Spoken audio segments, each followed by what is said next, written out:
నాన్న నాకు అమ్మ ఉన్న కథే కావాలి. ఎందుకు నాన్న ఎప్పుడు అమ్మలేని కథలే చెప్తావు? అసలు అమ్మలేని కథ ఉంటుందా? అన్న చిన్నారి ప్రశ్నకే సమాధానం హాయ్ నాన్న. ప్రేమ, పెళ్లి, పిల్లలు ఈ లైఫ్ సర్కిల్లో నలిగిపోతున్న విరాజ్, యష్న, మహి వీళ్ళ మధ్యన జరిగే మానసిక సంఘర్షణే హాయ్ నాన్న. విరాజ్ ముంబైలో ఫేమస్ ఫోటోగ్రాఫర్. అతనికి 6 ఏళ్ల కూతురు మహి, అంటే పంచ ప్రాణాలు. మహి పుట్టుకతోనే ప్రాణాంతకమైన వ్యాధితో బాధపడుతూ ఉంటుంది. ఎప్పుడు చనిపోతుందో తెలియదు కాబట్టి కంటికి రెప్పలాగా కాపాడుకుంటూ వస్తాడు. క్షణక్షణం నరకాన్ని అనుభవిస్తాడు విరాజ్. మహిని నిద్ర లేచేటప్పుడు కథలు చెప్తుంటాడు విరాజ్. అయితే అమ్మలేని కథలే చెప్తుండడంతో నాకు అమ్మ ఉన్నే కథే చెప్పమని మొండిగా వేస్తుంది మహి. ఇక అమ్మ కథ చెప్తే మహి తట్టుకోలేదని చెప్పడానికి ఇష్టపడ్డాడు విరాజ్. దీంతో మహి ఇంట్లో నుంచి పారిపోవాలని ప్రయత్నిస్తుంది. ఇంకా ఆ ప్రయత్నంలో ప్రమాద బారిన పడడంతో యష్న లైన్లోకి వస్తుంది. తనే కాపాడుతుంది. విరాజ్కి ఫోన్ చేసి మహిని అప్పగిస్తుంది. ఇంకా ఆ సందర్భంలో విరాజ్ మహికి తన గతం ఉన్న అమ్మ కథని చెప్పాలని ఆ సిచ్యువేషన్ వస్తుంది. వర్ష అయితే ప్రజెంట్ అమ్మగా యష్నను ఊహించుకుని విరాజ్ చెప్పిన కథ వింటుంది మహి. అయితే విరాజ్ చెప్పిన కథలో ధనవంతురాలైన వర్షాన్ని విరాజ్ తొలి చూపులోనే ప్రేమించడం, పెళ్లి చేసుకోవడం జరుగుతుంది. కూతుర్ని కనడం, ఆ తర్వాత వర్షకి యాక్సిడెంట్ అవ్వడము, భర్త కూతుర్ని వదిలేసి ఆమె వెళ్ళిపోవడంతోనే కథ ఆపేస్తాడు. ఇంకా ఆ తర్వాత ఏమైంది, అసలు వర్ష ఎవరు, యష్న ఎవరు, విరాజ్తో ఎందుకు విడిపోయింది, పాపని ఎందుకు వదిలేసింది, ఆ పాప కారణంగా విరాజ్ వర్షాల జీవితాలు ఎలాంటి మలుపులు తిరిగాయి అనేదే అసలు కథ. అమ్మ గురించి నాన్న నాని చెప్పిన ఈ ప్రేమ కథ చాలా ఎమోషనల్గా సాగుతుంది. సున్నితమైన భావోద్వేగ కథలు ఎప్పుడు అందులో కనిపించే పాత్రలపైన నిలబడతాయి. ఇంకా ఈ సినిమాలో విరాజ్, యష్న, మహి పాత్రలే కథకి కోర్. సైతం ప్రేమించడం, పెళ్లి చేసుకోవడం, గొడవలు ఇవన్నీ కనిపిస్తాయి. ఇక హాయ్ నాన్న కథాంశం కొత్తదేమీ కాదు. జెర్సీ, సంతోషం, సారొచ్చారు, ఖుషి ఇలా చాలా సినిమాల్లో కనిపించే కామన్ పాయింటే ఇది. కానీ హాయ్ నాన్నలో అమ్మ పాత్రని దర్శకుడు సౌరవ్ మలిచిన తీరు చాలా కొత్తగా అనిపిస్తోంది. తండ్రి కూతుర్ల ఎమోషన్కి పెద్ద పీటే వేశారు. అమ్మ కథతో మలుపుల్ని హృదయంగా చూపించారు. విరాజ్ పాత్రలో నాని ఎంత విజృంభిస్తున్నా, స్క్రీన్పై ఎమోషనల్స్ అద్భుతంగా పండిస్తున్నా, కథ ముందుకు వెళ్లే కొద్దీ నాని ఏంటి మళ్ళీ ఇలాంటి రొటీన్ కథ ఎంచుకున్నారు అనిపించే టైంలో అబ్బా భలే చేస్తున్నాడు కదా. యష్న, వర్ష పాత్రలు తాలూకా ట్విస్ట్లు రివీల్ అయ్యేసరికి హో నాని ఇందుకైనా ఈ కథను ఎంచుకుంది అనేటట్టు అనిపించింది. ఇంకా ఆ ట్విస్ట్ సినిమాకి కీలకం. జాగ్వర్, అర్జున్ రెడ్డి రీమేక్ల చిత్రాలకి సహా దర్శకుడిగా పనిచేసిన సౌరవ్కి ఈ సినిమా ద్వారా దర్శకుడిగా తొలి అవకాశం ఇచ్చారు నాని. ఎంట్రీలోని స్టార్ డైరెక్టర్ అనిపించుకోవడానికి సౌరవ్కి హాయ్ నాన్న బంపర్ ఆఫర్ అనే చెప్పాలి.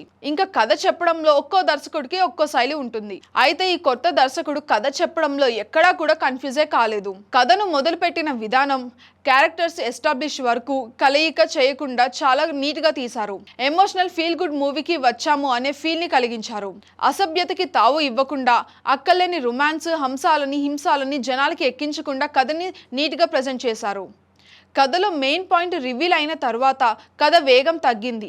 నానీనే కదా, ఎంత ఎమోషనల్ పండిస్తే అంత బాగా చూస్తారని అనుకున్నారో ఏమో, కానీ లేదంటే అమ్మ కథ కాబట్టి కథ చెప్పినట్లే ఉండాలని అనుకున్నారో ఏమో, కానీ అర్థం కాలేదు. స్పూన్ ఫీడింగ్ సీన్ల వల్ల కథ సాగుతున్నట్టు అనిపిస్తోంది.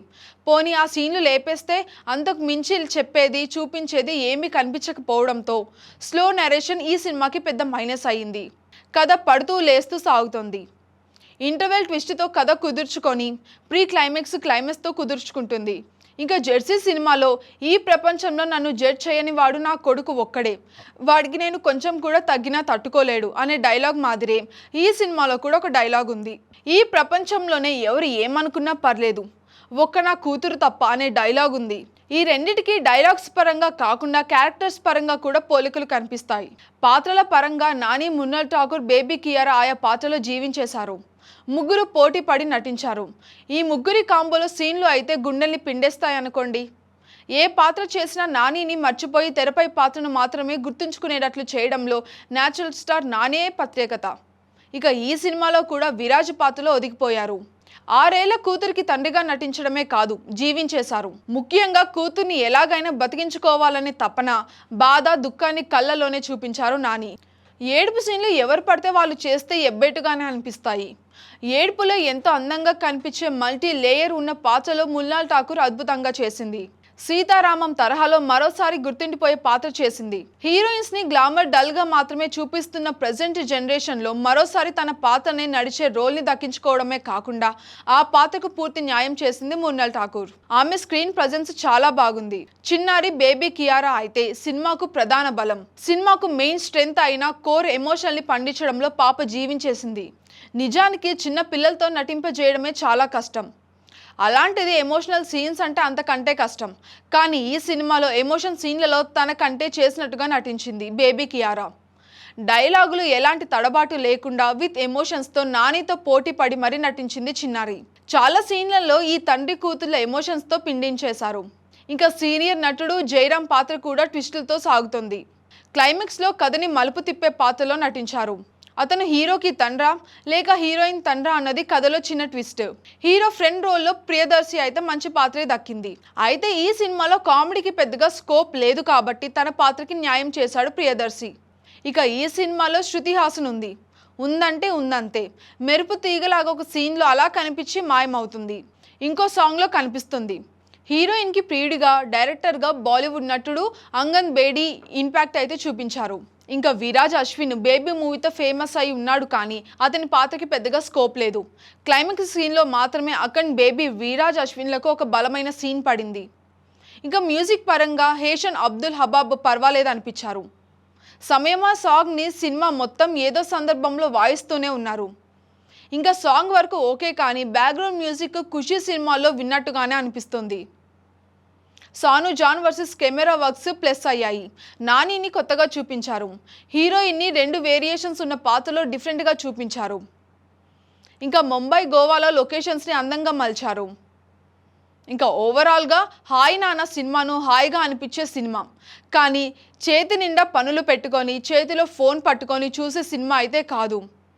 కాస్త ఓపికతో నిదానంగా చూడాల్సిన సినిమా ఇది.